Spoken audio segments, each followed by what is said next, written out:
Assalamualaikum warahmatullahi wabarakatuh.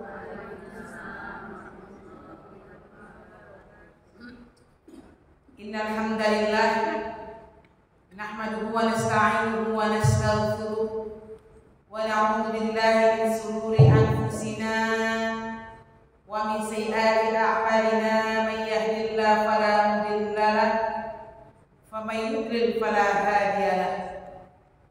Nasyhadu an la ilaha illallah wahdahu la syarika lah wa nasyhadu anna Muhammadan abduhu wa rasuluhu la nabiyya ba'da, amma ba'd.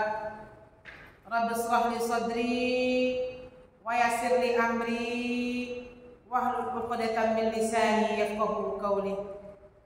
Rabbi auzi'ni an ashkura ni'mataka allati an'amta 'alayya wa 'ala walidayya wa an a'mala salihan tardahu wa aslih li fi zurriyyati inni tubtu ilaika wa inni minal muslimin.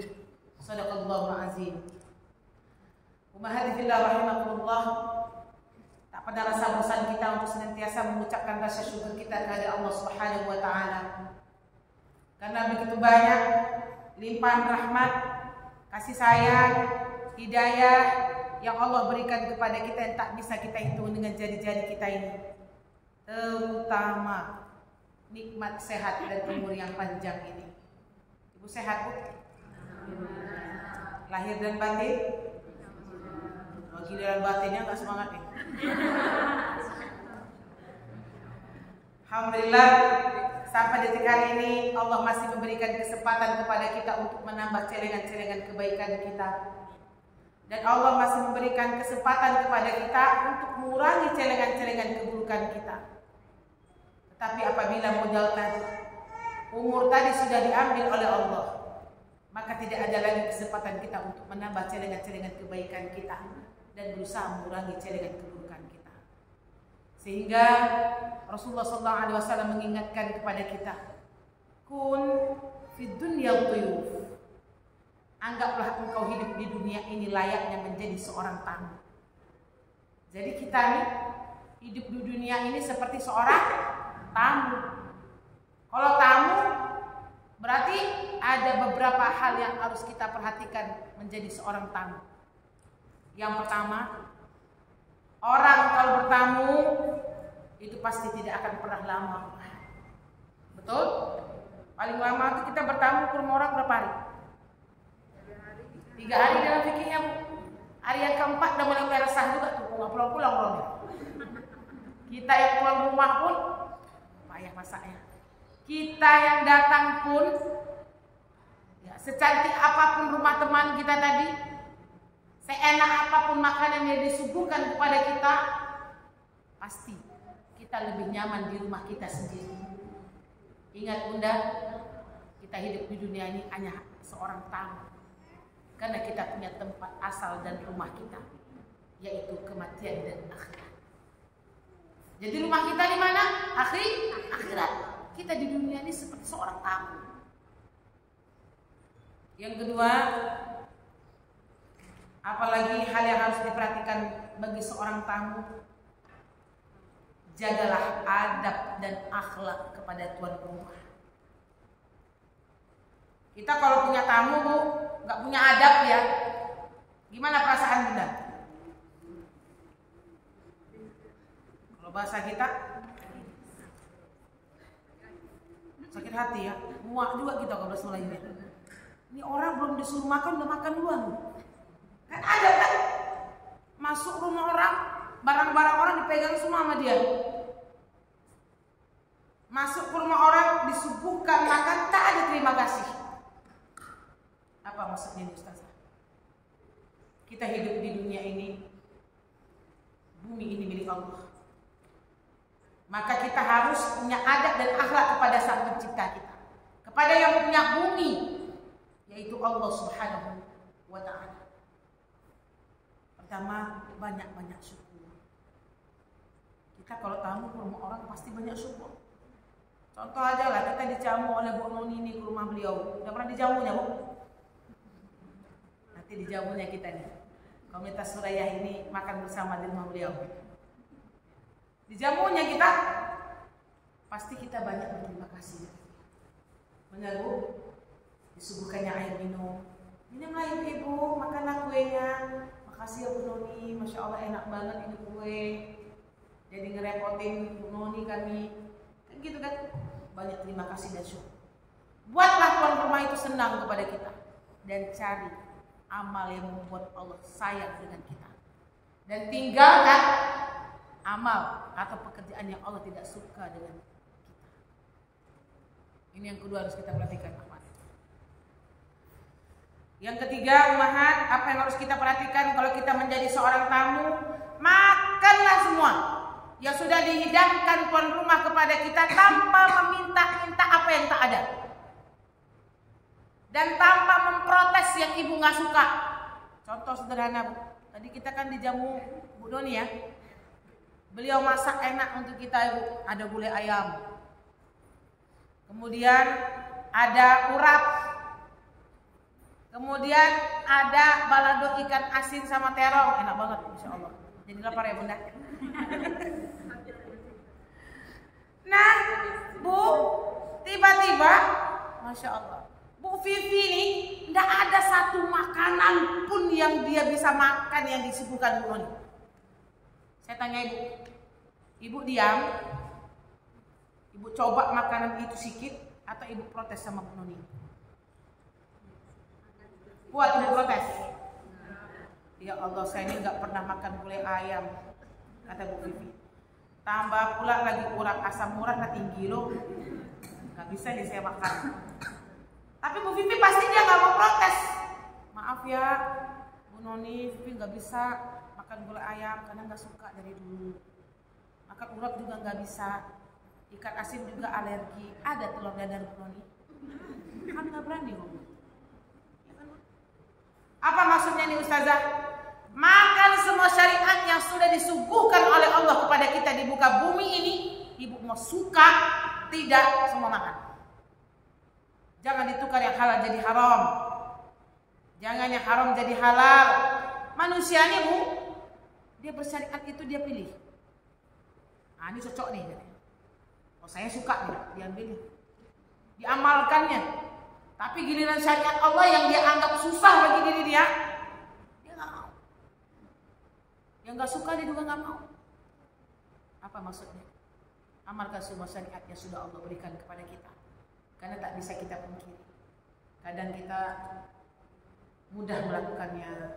Kadang ada yang masih sulit untuk meninggalkannya. Kayak gitu kan? Nah ini yang harus kita pahami ibu yang dicinta Allah. Karena kita hanya menjadi seorang tamu di muka bumi ini. Kun fitun yatun. Semoga nanti ketika kita kembali ke tempat asal kita, kembali kita ke rumah kita dalam keadaan beruntung dan bahagia, Masya Allah. Amin ya Rabbal alamin. Selanjutnya, mari sama-sama kita kirimkan salawat serta salam kepada kedua kita, yakni Nabi Muhammad SAW. Allahumma sholli ala sayyidina Muhammad wa ala ali sayyidina Muhammad. الذي يخرج الناس من الظلمات إلى النور وإلى الصراط المستقيم. السلام عليك يا رسول الله. السلام عليك يا حبيب الله. Baik ibu dari cinta Allah, supaya tidak memperpanjang mukadimah, mari sama-sama kita ikhlaskan dan kita untuk datang ke majelis ini. Majelis ini merupakan merealisasikan tujuan hidup kita yang ketiga. Karena tujuan hidup kita di dunia ini cuma ada 3 saja. Sajanya itu yang gak kuat. Yang pertama beribadah kepada Allah. Yang kedua menjadi khalifah yang baik. Yang ketiga melebarkan atau menyampaikan risalah dakwah yang telah Rasulullah wariskan kepada kita. Nah, majelis ilmu inilah yang bisa menambah ilmu pengetahuan kita sehingga kita banyak amal dan beribadah kepada Allah serta bisa kita sampaikan kepada orang-orang yang terdekat kita. Oleh sebab itu, ini bukan secara kebetulan, ini merupakan satu rahmat yang Allah berikan kepada ibu, karena salah satu ciri Allah sudah mulai mengampunkan dosa seorang hambanya apabila dia mudah melangkahkan kaki dan mengayunkan tangannya untuk hadir di majelis ini. Amin ya Rabbal alamin. Baik, mudah-mudahan cinta Allah sesuai dengan file yang sudah kita sebarkan. Insya Allah pada hari ini kita akan mengkaji seorang wanita yang namanya 34 kali disebutkan oleh Allah di dalam Al-Quran. Saya pribadi ada perasaan iri, ada perasaan kagum, ada perasaan haru dan sebagainya bercampur aduk. Beliau adalah orang yang sangat beruntung karena nama beliau disebut oleh Allah 34 kali di dalam Al-Quran. Nama kita tak tahu entah pernah disebut oleh orang menjadi orang yang baik atau tidak. Semoga saudara-saudara kita selalu memanggil nama kita karena dengan kebaikan-kebaikan yang kita lakukan. Amin ya rabbal alamin. Maka ini biar cinta Allah, kita akan kaji terlebih dahulu kenapa Maryam ini bisa disebut di dalam Al-Quran. Siapa dia dan siapa keluarganya, apa yang dia lakukan, bagaimana akhlaknya sehingga namanya dan bahkan kisahnya diabadikan oleh Allah di dalam Al-Quran dan bahkan menjadi satu surat nama, yaitu surah Maryam. Jadi ibu-ibu yang dicinta Allah, kita kaji dulu siapa nama Maryam ini. Maryam binti Imran. Ali Imran itu keluarganya Imran. Dia bapak dari Maryam ini juga disebut Allah namanya dalam satu keluarga yang disebut oleh Allah Ali Imran. Bayangkan.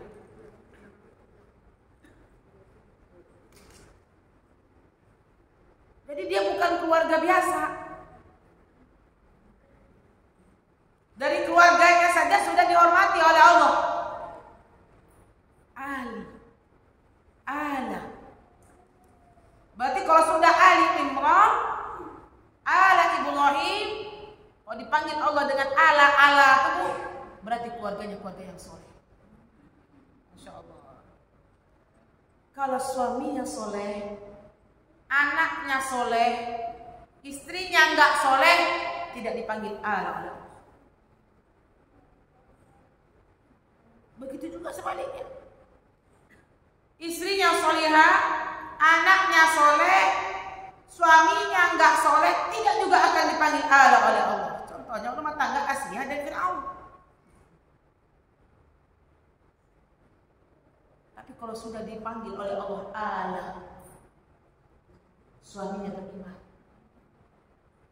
istrinya beriman, dan anaknya beriman. Semoga kita mampu menciptakan keluarga kita pada hari ini nanti ketika dual akhir dipanggil oleh Allah. Suami kita dipanggil oleh Allah dengan nama Ala Safrani. Keluarga Safrani berarti istrinya beriman, anaknya beriman, suaminya beriman. Ibu mau? Luar biasa. Kita buka dulu. Kita kalau ngaji itu sirahnya sirah Al-Qurannya dibawa ya biar ibu jadi tahu tempat-tempatnya. Yang pertama yang kita akan sebutkan kelebihan keluarga Imran. Ini sampai disebut oleh Allah di dalam surah Ali Imran, Kak Bunda, ayat 33 sampai 34. Mik kita dua. Satu kita pernah. Satu buka, satu baca terjemah. Gak apa-apa saya suruh buka Quran dan familiar taruh suratnya ya.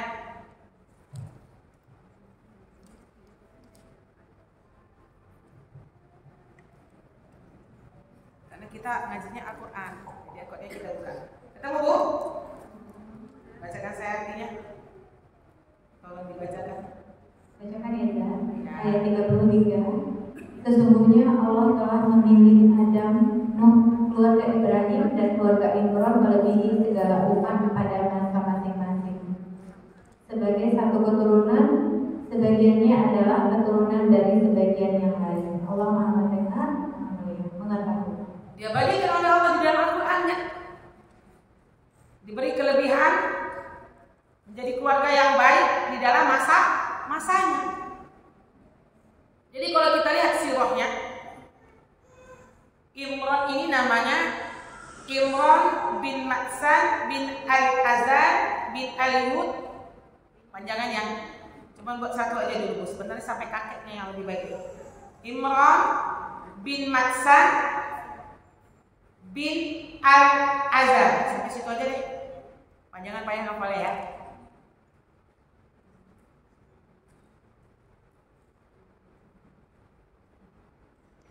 Nah, kalau kita lihat anunya, silsilahnya, mereka ini merupakan keturunan Nabi Daud.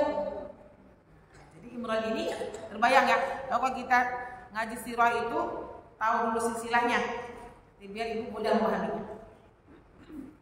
Nabi Daud. Nah, keturunan Imran inilah keturunan yang terakhir orang-orang yang beriman dari turunan Bani Israel. Bani Israel ini siapa, Bu?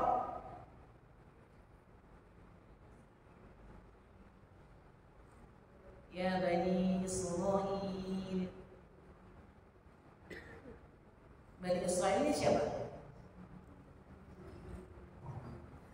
Yahudi dan Nasrani. Jadi di dalam Al-Quran itu yang ada Bani Israel itu berarti Yahudi dan Nasrani. Nah, dia ini keluarga Imran inilah keturunan yang terakhir ya, yang beriman dari Bani Israel. Setelah itu itulah udah mulai sesak-sesaknya ya. Ya mulai sudah berpaling dari agama Hanif. Luar biasa. Dan siapa Imran ini? Dia adalah pendeta yang soleh di zamannya. Pendeta. Jadi memang orang soleh. Bapaknya Sayyidah Maryam ini memang orang soleh. Begitu juga dengan mamanya, ibunya yang bernama Hana binti Ada apa? Hananya tahu ya? Hana binti Fakuz namanya. Hana binti Fakuz. Oke, dapat sirahnya, Bu? Siapa nama ayahnya? Imran binti bin Maksan dan bin Al-Azhar. Ibunya siapa? Hana binti Fakuz. Jadi Maryam ini dari keturunan orang tuanya soleh, ibu dan bapaknya orang soleh. Alhamdulillah dia melahirkan anak yang soleh. Biasanya, insya Allah, kalau ibunya soleh, anaknya soleh, insya Allah keturunannya soleh. Amin ya robbal alamin. Nah, kemudian dibimbing cinta Allah, Hana dengan Imran ini keluarga yang bahagia. Kalau di dalam sir dikatakan sebelumnya dia punya saudara atau punya kakak. Bermacam-macam kalau kita baca sebelumnya. Tapi sudah lama Hana ini tidak hamil. Kemudian dia minta doa kepada Allah, kepingin dianugerahi lagi seorang anak. Tetapi yang sangat luar biasanya, ketika dia hamil, dia bernazar. Alhamdulillah dihamilkan oleh Allah. Kemudian dia bernazar. Apa nazar dari Hana ini? Ya, mereka hidup di Nasirah, Palestina. Jangan nanti bilang dia di Mekah ya. Jadi Maryam ini di mana, Bu? Palestina. Silakan buka lagi. Apa nazar dari Hana binti Fakuz ini ketika dia hamil? Nah, inilah yang dia hamil ketika dia hamil Maryam. Di dalam surah Ali Imran ayat 35. Baca lagi terjemahnya.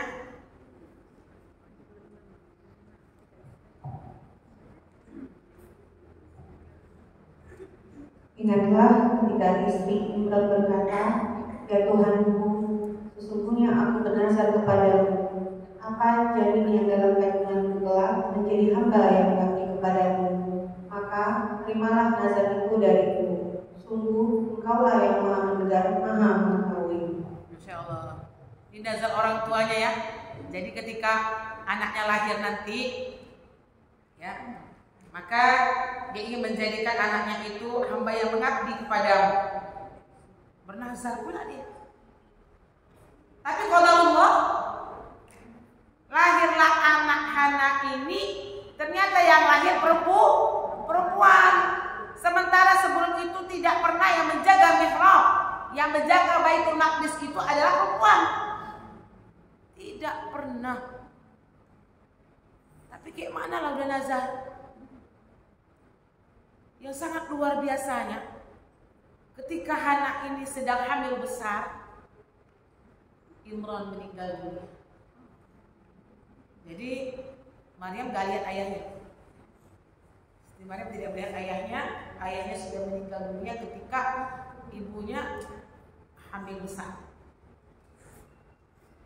Jadi bingunglah bagaimana nazarnya nih, karena gak ada perempuan, gak mungkin yang menjaga Baitul Maqdis. Kerja menjadi rohib itu bukan ringan, menghidupkan air, membersihkan, kemudian memberi makan para ulama agama, gitu ya. Mana nih perempuan? Ngadu lagi Hana kepada Allah Subhanahu wa Ta'ala. Silakan baca 36 surah Al-Imran. Ini Al-Quran luar biasa benar. Maka ketika melahirkannya, dia berkata, "Ya Tuhanku, aku telah melahirkan anak perempuan, padahal Allah lebih tahu apa yang dia lahirkan. Dan laki-laki tidak sama dengan perempuan, dan aku memberi nama Maryam. Dan aku mohon perlindunganmu untuknya dan anak cucu dari gangguan setan yang terkutuk." Satu lagi, Bu. Jika duduknya, saya ceritakan. Maka dia Allah menerimanya dengan penerimaan yang baik, membesarkannya dengan pertumbuhan yang baik, dan menyerahkan pemeliharaannya kepada Zakaria. Setiap kali Zakaria masuk menemuinya di mihrab kamar khusus ibadah, dia dapati makanan di sisinya. Dia berkata, "Wahai Maryam, dari mana ini engkau peroleh?" Dia Maryam menjawab, "Itu dari Allah. Sesungguhnya Allah memberi rezeki kepada siapa yang dia kehendaki tanpa perhitungan." Baik. Mudah-mudahan dicinta Allah. Saya ceritakan dulu ya. Setelah lahir Maryam tadi, ternyata yang lahir perempuan. Tapi karena itu tadi bernazar sehingga Hana ibunya tetap menyerahkan Maryam ini ke Baitul Maqdis karena sudah bernazar. Sampai di situ berebutlah pada pemuka-pemuka agama siapa yang akan memelihara. Jadi dalam pemeliharaan itu namanya tuh yang mengecek, yang melihat perkembangan, semuanya berebut. Ada sirah yang mengatakan karena berebutnya para pemuka pendeta ketika itu, sehingga di Qur'ah namanya. Di Qur'ah itu diundi siapa di antara mereka yang berhak memelihara Maryam itu. Ternyata alhamdulillah jatuh ke tangan Nabi Zakaria. Jadi siapa yang mengecek atau memelihara pemeliharaan Maryam ketika di mihrab itu adalah Nabi Zakaria. Ternyata Nabi Zakaria ini juga merupakan saudara dari Maryam. Macam-macam nih Bu sirahnya ya. Ada yang mengatakan Zakaria ini suami kakaknya, ya. Ada yang mengatakan Nabi Zakaria ini adalah suami dari bibinya. Yang penting saudara. Tapi kalau saya dua sirah yang saya buka itu dikatakan bahwasanya suami kakaknya nih. Orang sholat kan yang bernama Lisa kakaknya ya. Makanya kalau kita baca sirah tubuh nanti akan berbeda pendapat. Ibu nggak usah cari terlalu terlalu mana yang benar nih Ustazah. Kita tidak mau ngambil yang itunya kan, kita mau ngambil pelajaran serta hikmah dari perjalanan hidup Siti Maryam ini.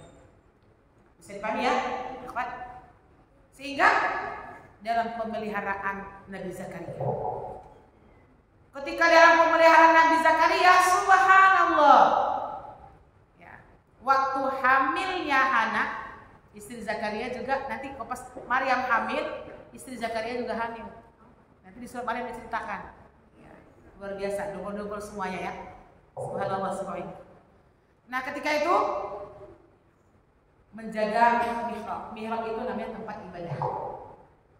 Baitul Maqdis. Nanti kapan-kapan kita punya cita-cita untuk sampai ke Baitul Maqdis ya. Amin. Perjalanan orang-orang Yahudi, kita susah masuk ke Baitul Maqdis ini sampai detik hari ini. Nah kemudian demikian cinta Allah. Setelah dalam pemeliharaan luar biasa, sampai ketika makanan pun itu yang memberikan adalah Allah Subhanahu wa taala. Ditanyalah oleh Nabi Zakaria, kok bisa nih ada makanan? Disuguhkan kepada Maryam, yang memberikan adalah Allah Subhanahu wa taala. Sampai sini ya Bunda ya. Ini cerita keluarganya. Ya, keluarganya dan cerita awal ketika Maryam hidup di mihrab menjaga tempat ibadah Baitul Maqdis. Nah, setelah itu ini dia dicinta Allah. Saya baca sirah lagi. Ketika Siti Maryam ini diberikan amanah oleh Allah, ditiupkan di dalam rahimnya seorang janin, ya, sebuah janin yang dia tidak memiliki suami. Ini kalau kita perpanjang sama pelajaran hidup yang bisa kita ambil dari Sayyidah Siti Maryam. Jadi bibi yang dicinta Allah, kapan itu? Ketika beliau hamil. Ya, silakan buka dulu Bu. Surah Maryam ayat 16 sampai 23. Ini memang Quran semua.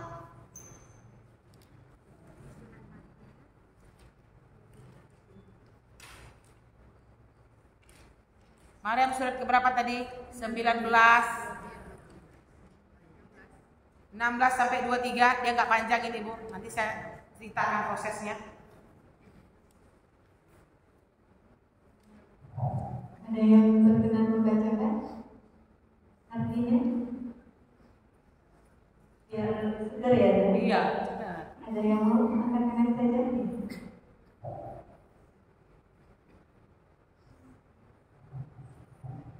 Ayat 16, yaitu orang-orang yang berdoa, ya Tuhan kami benar-benar beriman, maka ampunilah dosa-dosa kami dan lindungilah kami dari azab neraka.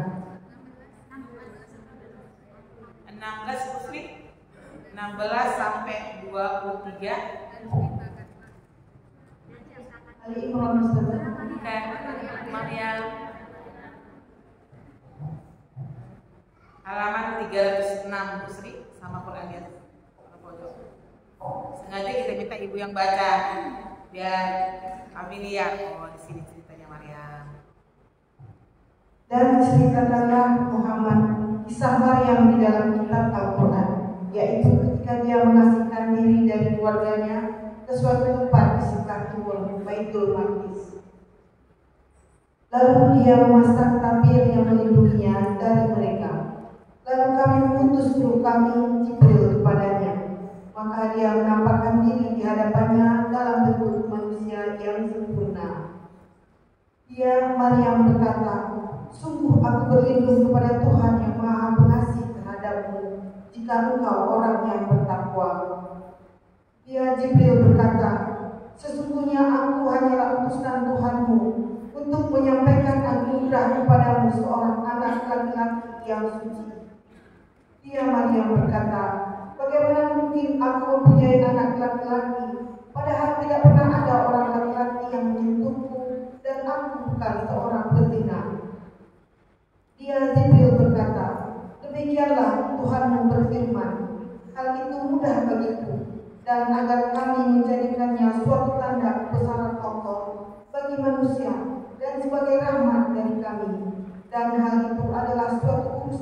yang sudah diputuskan.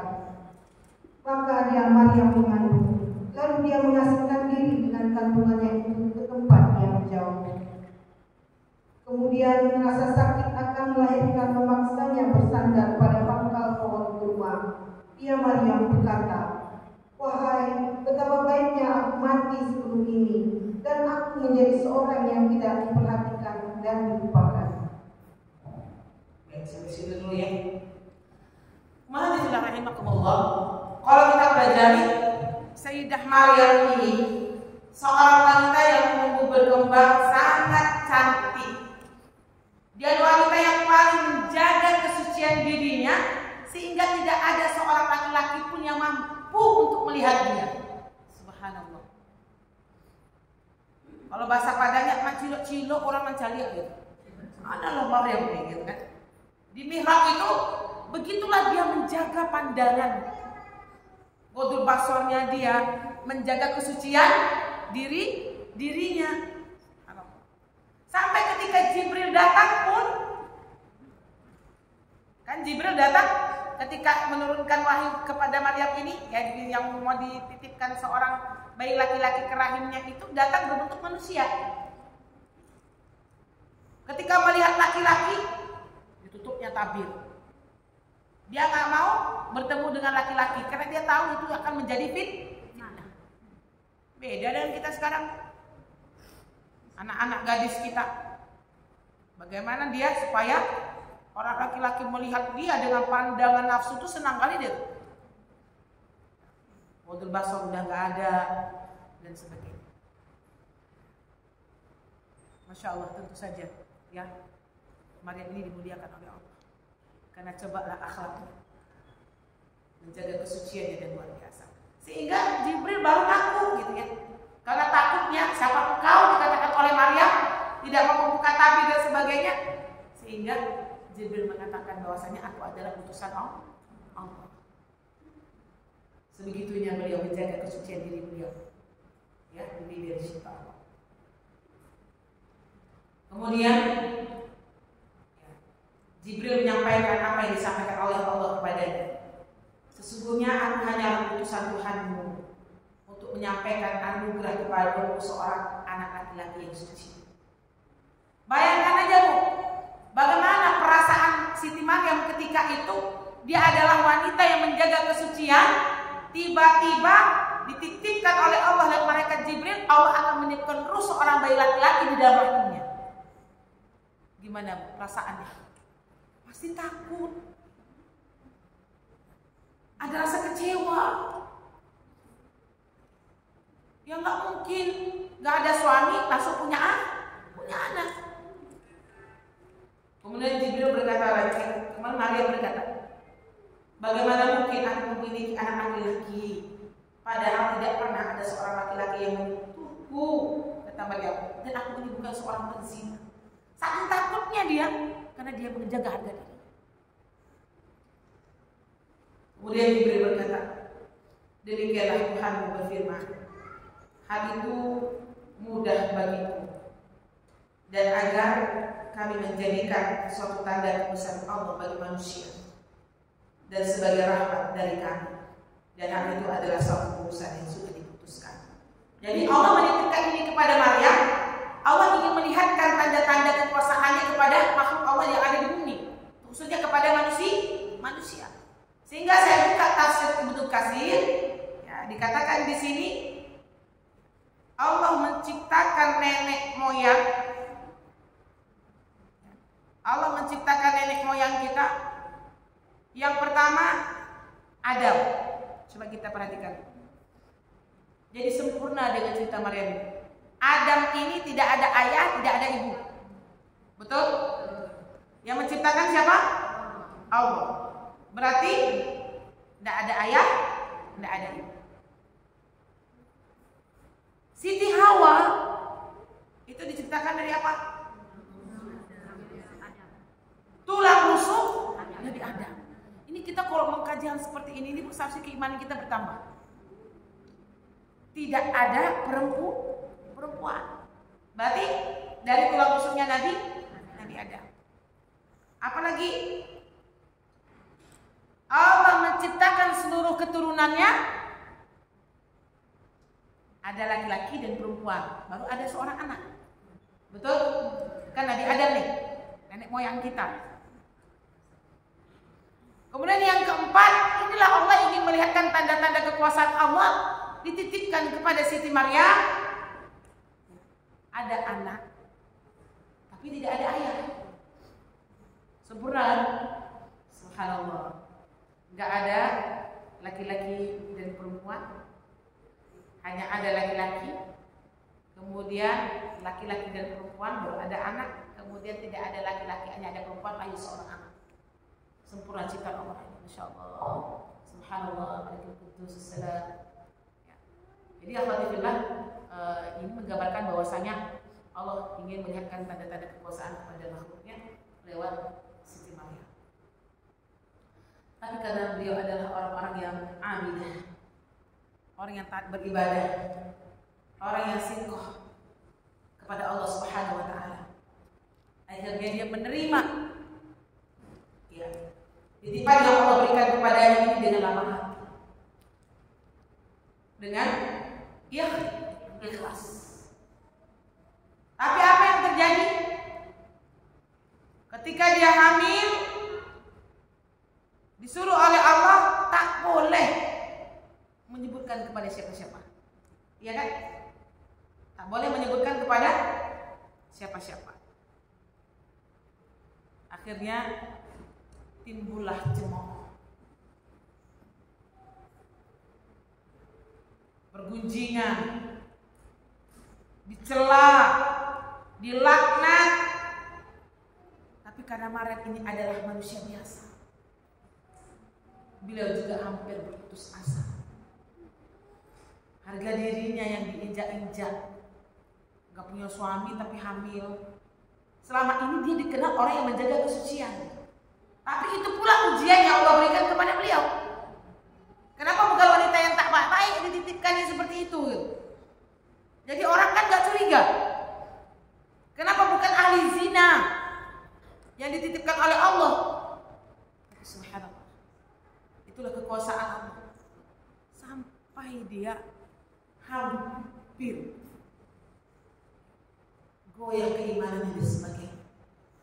Kalau kita baca sirahnya, dia hamil layaknya seperti kita yang hamil pada 9 bulan lamanya. Cobalah bayangkan, menanggung celaan, hinaan dari manusia. Kemudian setelah itu beliau mengasingkan diri. Salah satunya karena mungkin tidak sanggup ya untuk cercaan dan sebagainya, sehingga Maryam keluar dari Baitul Maqdis menuju ke Baitul Lahmi namanya. Ke Baitul Lahmi untuk proses kelahirannya Nabi Isa alaihissalam. Kita baca lagi ayat 23 nya, kita ulang lagi silakan. 22 ya, 22. Bisa saya katakan. Baca lagi Ustazah. Iya. Terus ya nanti masih udah berhenti. Silakan. Maka dia Maryam mengandung, lalu dia mengasingkan diri dengan kandungannya itu ke tempat yang jauh. Kemudian rasa sakit akan melahirkan, memaksanya bersandar pada pangkal pohon kurma. Dia Maryam berkata, "Wahai, betapa baiknya aku mati sebelum ini dan aku menjadi seorang yang tidak diperhatikan dan dilupakan." Maka dia Jibril berseru kepadanya dari tempat yang rendah, "Janganlah kau bersedih hati, sesungguhnya Tuhanmu telah menjadikan anak sungai di bawahmu. Dan goyanglah pangkal pohon kurma itu ke arahmu. Niscaya pohon itu akan menggugurkan buah kurma yang masak kepadamu. Maka makan, minum, dan bersenang hatilah engkau. Jika melihat seseorang, maka katakanlah, sesungguhnya aku telah bernazar berpuasa untuk Tuhan yang Maha Pengasih. Maka aku tidak akan berbicara dengan siapapun pada hari ini." Kemudian dia Maryam membawa dia bayi itu kepada kaumnya dengan menggendongnya. Mereka kaumnya berkata, "Wahai Maryam, sesungguhnya engkau telah membawa sesuatu yang sangat mungkar." Wahai saudara perempuan Harun, Maryam, ayahmu bukan seorang yang buruk perangai dan ibumu bukan seorang perempuan pezina. Maka dia Maryam menunjuk kepada anaknya. Mereka berkata, "Bagaimana kami akan berbicara dengan anak kecil yang masih dalam ayunan?" Dia Isa berkata, "Sesungguhnya aku hamba Allah.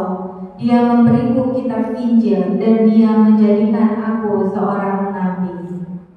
Dan dia menjadikan aku seorang yang diberkahi di mana saja. Dan dia menjadikan aku seorang yang diberkahi di mana saja aku berada. Dan dia memerintahkan kepadaku melaksanakan sholat dan menunaikan zakat selama aku hidup. Dan berbakti kepada ibuku dan tidak menjadikan aku seorang yang sombong lagi celaka. Dan kesejahteraan semoga dilimpahkan kepadaku pada hari kelahiranku, pada hari wafatku, dan pada hari aku dibangkitkan hidup kembali. Itulah Isa, putra Maryam, yang mengatakan perkataan yang benar dan mereka ragukan kebenarannya. Tidak patut bagi Allah mempunyai anak, Maha Suci Dia. Apabila Dia hendak menetapkan sesuatu, maka Dia hanya berkata kepadanya, "Jadilah," maka jadilah sesuatu itu. Isa berkata, "Dan sesungguhnya Allah itu Tuhanku dan Tuhanmu, maka sembahlah Dia. Ini adalah jalan yang lurus." Subhanallah. Dulu waktu kecil yang kita tahu pokoknya Nabi Isa bisa ngomong aja. Inilah yang diumumkan Nabi Isa. Jadi tahu kan ayatnya? Anak kecil bisa ngomong. Tapi Masya Allah, karena Maryam adalah manusia biasa, sempat berputus asa, tapi Jibril memberikan semangat. Itulah keimanan dia kepada Allah Subhanahu Wa Taala.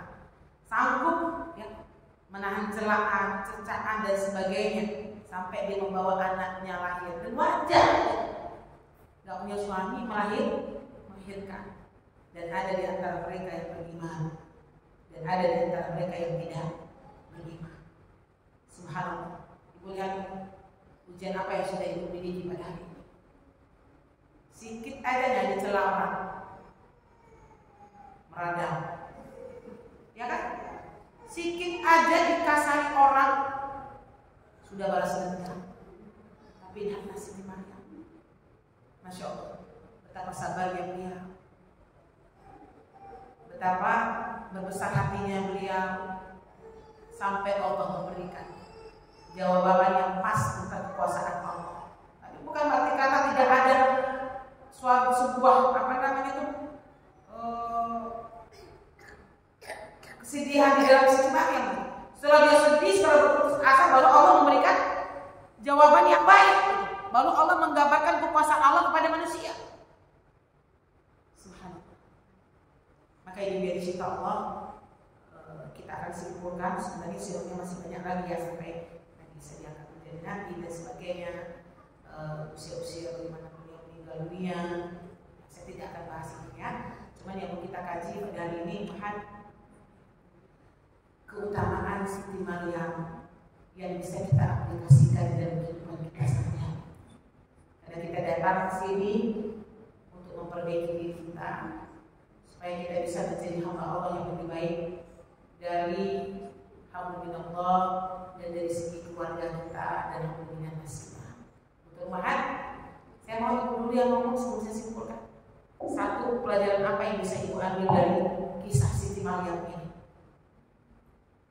Ada yang bersedia untuk mengambil ibrohnya dari kisah Siti Maryam? Ibu,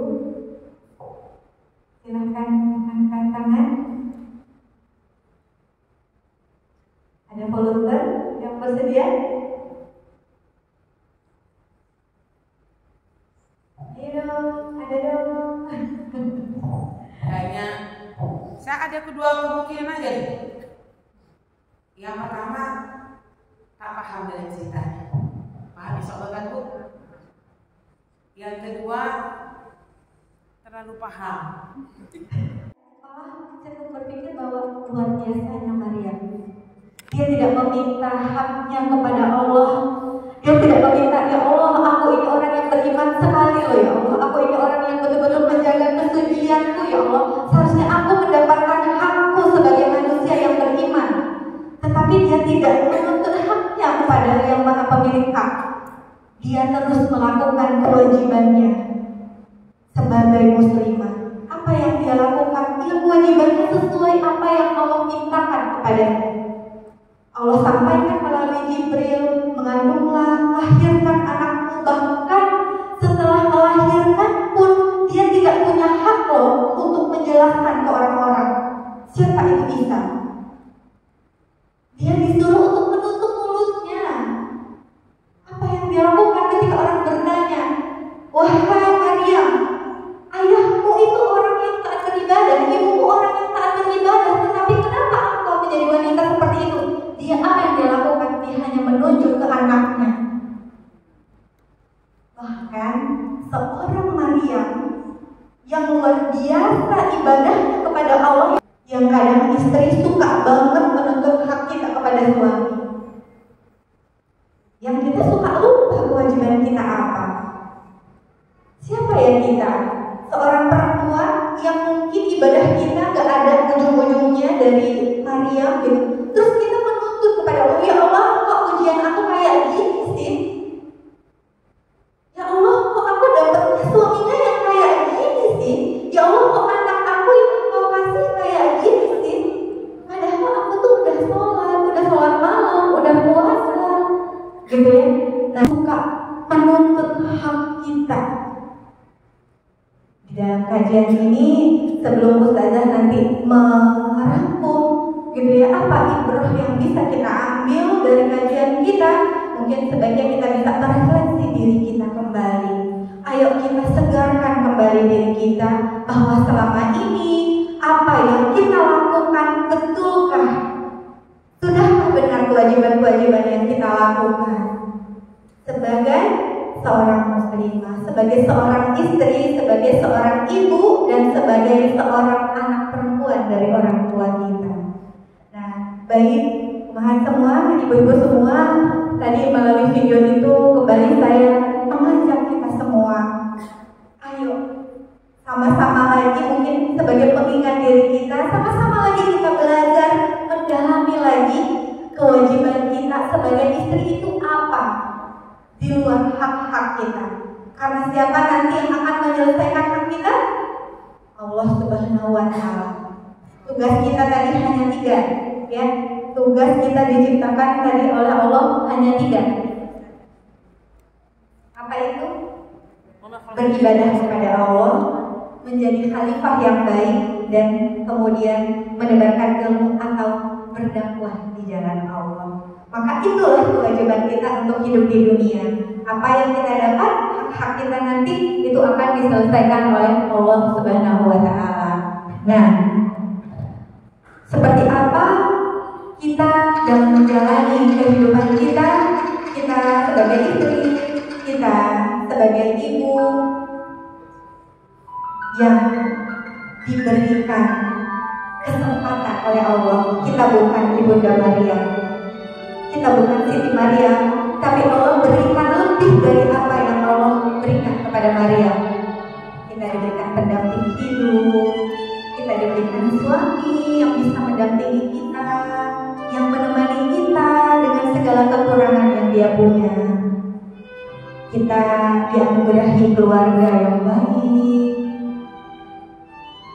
kita diberikan rumah untuk berteduh, diberikan anak-anak yang soleh dan solehah oleh Allah dalam sebuah pernikahan. Kumaha semua, tidak semua wanita seberuntung kita, tidak semua orang seberuntung kita yang sampai detik ini masih banyak yang berdoa meminta kepada Allah untuk diberikan pasangan yang soleh mendampingi hidupnya. Tidak semua orang seberuntung kita yang sampai hari ini mungkin di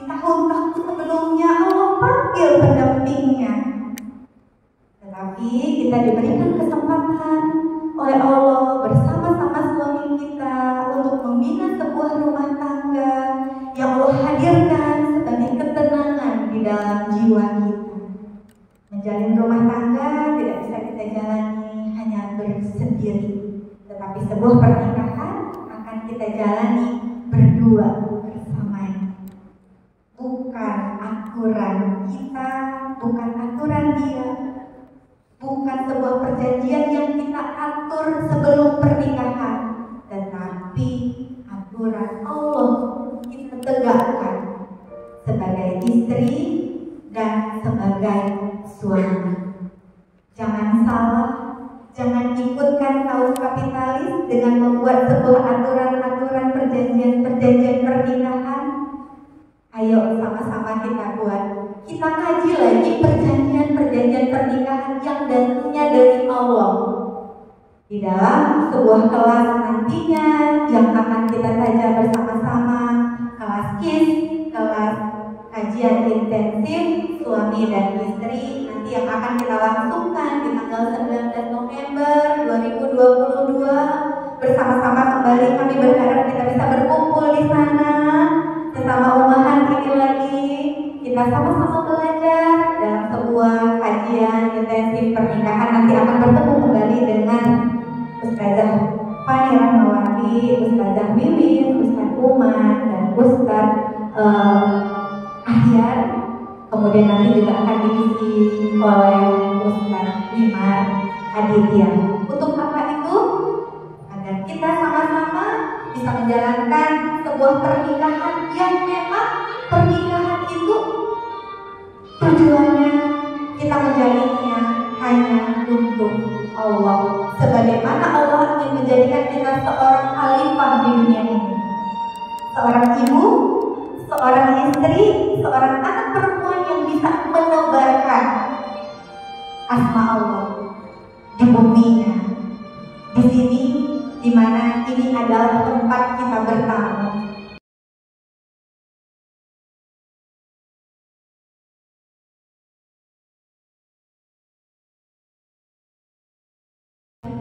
Kisah Siti Maryam binti Imran, seorang perempuan yang namanya 34 kali disebutkan oleh Allah di dalam Al-Quran, yang keluarganya dijadikan oleh Allah sebuah surat di dalam Al-Quran.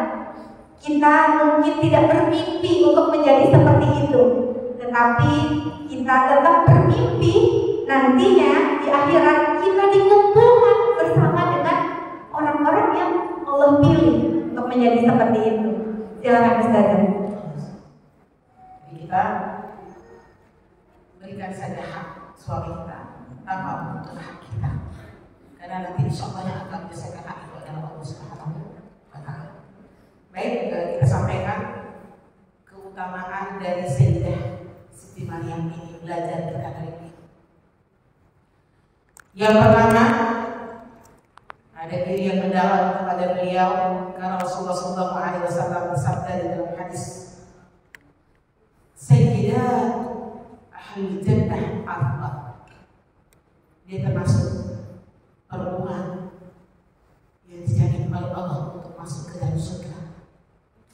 Ada 4. Nanti baca-baca dulu ketemu hadisnya yang mengatakan 5, ada 4. Jadi Sayyidah Nisa Ahli Jannah, dia dikasih gelar wanita ahli surga. Yang pertama Maryam binti Imran. Jadi yang kita kaji, harus kita kaji silo-silo ini, supaya kita, walaupun kita tak sama dengan mereka, tapi minimal kita kepingin sama dengan mereka meskipun cuma sekian persen saja. Yang kedua Fatimah binti Rasulullah. Yang ketiga Khadijah binti Khuwailid. Yang keempat Asiyah istri Fir'aun. Subhanallah. Masya Allah. Yang pertama, apa keutamaan kalian ini? Dia menjadi seorang wanita yang dipanggil dengan ahli jannah, penghuni surga. Yang kedua, Siti Maryam ini menjadi yatim piatu di usia 6 tahun. Ayah beliau Imran meninggal sebelum beliau lahir. Kemudian tidak lama setelah itu ibunya Hana pun meninggal, karena usia Hana ketika melahirkan Siti Maryam ini sudah tua, tetapi Masya Allah, bahkan itu membuat dia tegar untuk di dalam beribadah kepada Allah Subhanahu wa Ta'ala. Dia dikenal wanita ahli ibadah, rajin puasa, bertasbih pada malam hari sampai datang waktu pagi hari. Karena dia berada di tempat yang dijaga oleh Allah Subhanahu wa Ta'ala, yaitu di Mihrab. Coba bayangkan. Berarti apa?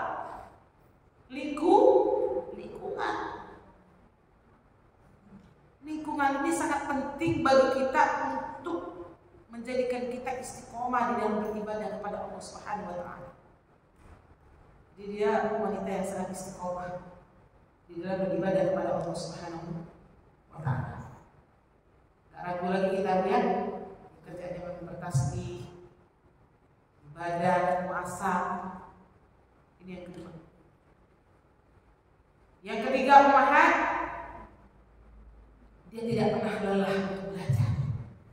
Jadi dia seorang wanita yang sangat luar biasa. Dia tidak akan pernah lelah belajar, karena di dalam sirah dikatakan dia hafal kitab Taurat dengan sangat baik dan dia paham isinya dengan sempurna. Jadi berarti dia wanita yang seperti apa? Wanita ahli ilmu, gak pernah bosan belajar, terus menggali ilmu sehingga hafal kitab Taurat dan isinya juga dia paham tentang isinya dengan sempurna. Bunda, sejauh mana interaksi kita dengan kitab Allah? Maryam dia ahli dengan kitabnya. Kita dengan Al-Quran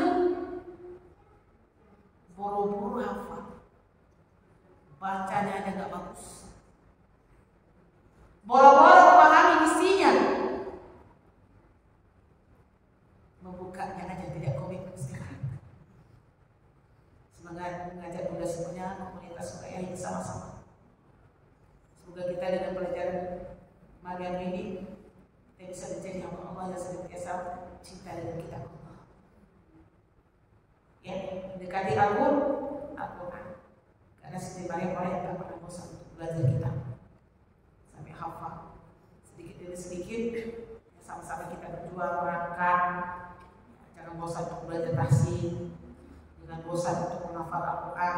Allah tidak melihat banyak yang kita hafal, tapi berapa lama interaksi ibu dengan Al-Quran. Ini yang ketiga ya. Selanjutnya yang keempat, ummahat, dia adalah wanita yang sangat menjaga kesucian dirinya. Saya kasih nasihat untuk ibu. Kalau menjaga kesucian ini berarti kan Maryam wanita yang bikir. Bikir itu wanita yang perawat. Tapi kita pada hari ini pastikan juga menjadi seorang istri yang menjaga kesucian diri kita dan menjaga nama baik suami kita. Satu nasihat saya untuk ibu yang LDR dengan suami. Banyak yang LDR, tunjuk tangan. Bunda tunjuk tangan yang LDR, Bunda.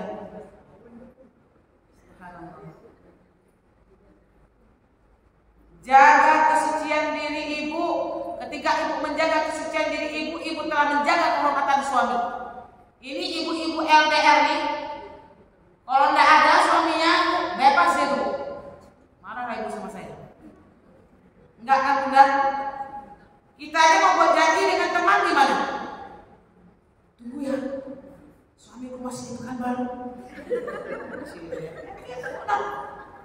Nanti kalau suamiku udah balik, kita buat janji guys. Astagfirullah. Dia lupa. Kita nggak LDR ini pun gitu juga. Kalau nggak ada suami kita di sisi kita, bahagianya dahsyat. Alhamdulillah, kalau kita 4 hari lumayan bisa pergi UM-nya dan sebagainya. Sama-sama kita jaga kesucian diri kita.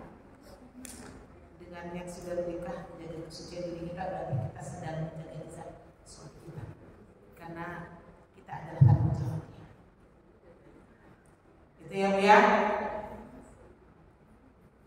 Selanjutnya mudah-mudahan dicinta Allah sampai dia ketika Jibril datang masih pakai api jaga, jadi supaya bicara dengan lawan jenis dia penuh dengan khutun basar dan sebagainya. Kemudian yang selanjutnya dia merupakan satu-satunya perempuan yang bisa memasuki Al-Quds yang saat itu hanya boleh dimasuki kaum laki-laki. Berarti memang perempuan best of the best banget. Nggak ada yang masuk, dia sendiri yang bisa masuk. Berarti dia bukan manusia biasa, bukan wanita biasa. Jadi wanita satu-satunya wanita yang bisa masuk ke Al-Quds di zaman dia dulu. Maryam binti Imran. Kemudian dengan cepat aja nih Bunda. Dia adalah perempuan yang kuat dari segi batin. Akhirnya terakhir saya bahas. Dari segi batin. Coba aja menjaga Baitul Quds, menjaga mihrab. Dia pasti melakukan pekerjaan-pekerjaan yang kasar. Karena menjaga mihrab itu pekerjaannya mengangkat kendi, lurus kendi ya, mengisi air, membersihkan Baitul Maqdis, menyiapkan makanan dan kebutuhan para pendeta dan sebagainya. Berarti dia juga fisiknya kuat. Fisik kita ini nggak kuat. Kita nggak memberikan hak tubuh dan sebagainya. Yang terakhir yang bisa kita ambil dari Siti Maryam, belajarlah. Beliau adalah wanita yang sangat tegar menghadapi ujian. Ketika dicela, difitnah, namun dia penuh dengan kesabaran, keluhuran, budi pekerti, kekuatan dan ikhlas dalam mengembangkan dirinya kepada Allah. Berapalah celaan orang terhadap kita tak sebesar dasar seperti Siti Maryam. Ya seperti dikatakan oleh Butinoli tadi. Dan dia tak pernah bertanya kepada Allah, mana hakku ya Allah. Tapi dia selalu memberikan kewajiban dia kepada Allah Subhanahu wa Ta'ala. InsyaAllah setelah ini akan lahir ibu-ibu yang solihah, istri-istri yang solihah tentunya, serta wanita-wanita yang menjaga harga diri, usia diri, dan wanita yang sabar di dalam menghadapi ujian yang Allah berikan kepada kita. InsyaAllah ya Allah ya. Amin ya Rabbal alamin. Semoga kisah Maryam binti Imran ini ada di dalam benak kita, seorang wanita yang menjaga kesucian dirinya dan taat beribadah kepada Allah Subhanahu wa Ta'ala. Usikan kita, alhamdulillah wa ta'ala min al-muttaqin. Assalamualaikum warahmatullahi wabarakatuh. Inspiratif pada pagi hari ini yang buat saya pribadi itu memang banyak sekali pelajaran yang bisa saya ambil gitu ya. Mungkin saya juga berharap insyaallah dari teman-teman yang lain, ibu-ibu yang lain juga insyaallah banyak sekali ya. Kalau hari ini kita tadi kajian setengah 11, 1 jam yang isinya padat banget gitu. Artinya apapun yang disampaikan oleh Ustazah hari ini itu memang penyemangat kita untuk melewati hari-hari kita ke depan. Dan itulah memang keutamaan dari sebuah majelis ilmu ya Ustazah selalu mengingatkan kepada kita semua, ayo datangi lagi majelis ilmu, karena di majelis ilmu inilah kita yang pertama ketika kesini kita diberikan keberkahan, ketika sampai di dalamnya kita sudah masuk ke dalam taman-taman surganya Allah. Kemudian kita juga bisa diberikan bonus, bisa bertemu, bersilaturahmi dengan para ibu-ibu yang lain gitu ya. Terus kemudian tak kalah lagi kita di sini banyak sekali ibroh atau pelajaran yang Allah berikan kepada kita di dalam sebuah majelis ilmu, bahwa kita bersyukur kepada Allah, kita dimudahkan hari ini untuk melangkah kaki kita, diberikan kelapangan waktu oleh Allah untuk hadir di dalam majelis ilmu kita pada pagi hari ini, dan kita sama-sama berdoa. Juga kita diberikan kesempatan yang sama di hari-hari berikutnya untuk mendatangi majelis ilmunya Allah. Baik ibu-ibu semua, kami dari Huraiyah Community pamit undur diri untuk pada kesempatan hari ini. Insya Allah kita akan bertemu kembali dalam kajian yang akan ditajak oleh Huraiyah Community di minggu-minggu berikutnya. Kami berharap kita semua bisa bertemu dalam majelis ilmu yang kami selenggarakan. Semoga Allah Subhanahu wa Ta'ala melimpahkan kepada kita kesehatan, tidak hanya kita saja, tetapi seluruh keluarga kita, suami kita dan anak-anak kita juga diberi kesehatan, diberikan keberkahan umur, diberikan kelapangan rezeki, agar kita nanti semua bisa sama-sama ikut kajian intensif suami istri di tanggal 19 November di Hotel Jatra. Itu saja dari saya semuanya. Formulir sudah di tangan, yang berminat silahkan diisi saja. Kalau berdoa, kalau suami nggak bisa ikut boleh ikut, boleh dong Ustaz. Kalau yang nggak bisa ikut boleh ikut, boleh. Yang penting niat kita adalah sama-sama belajar. Tapi di luar itu kita tetap berdoa ibu-ibu semua, agar apa? Allah yang maha membolak-balikkan hati. Allah juga yang mengiring hati kita ke sini. Kita minta ke yang maha mengiring hati agar apa? Ya Allah, berdoa semoga tanggal 19 nanti ya Allah dimudahkan hati suami saya agar bisa ikut sama-sama belajar. Biar saya, rumah tangga saya nantinya bisa lebih mendekatkan diri lagi kepadamu ya Allah. Tidak hanya saya, tetapi juga suami saya. Tetapi niatan itu caranya bagaimana? Ya, diisi dulu formulirnya sekarang, gitu ya. Mungkin itu saja yang bisa saya sampaikan. Senang sekali kita bisa bertemu. Insya Allah kita sama-sama berdoa kita bisa bertemu lagi di kesempatan yang lain.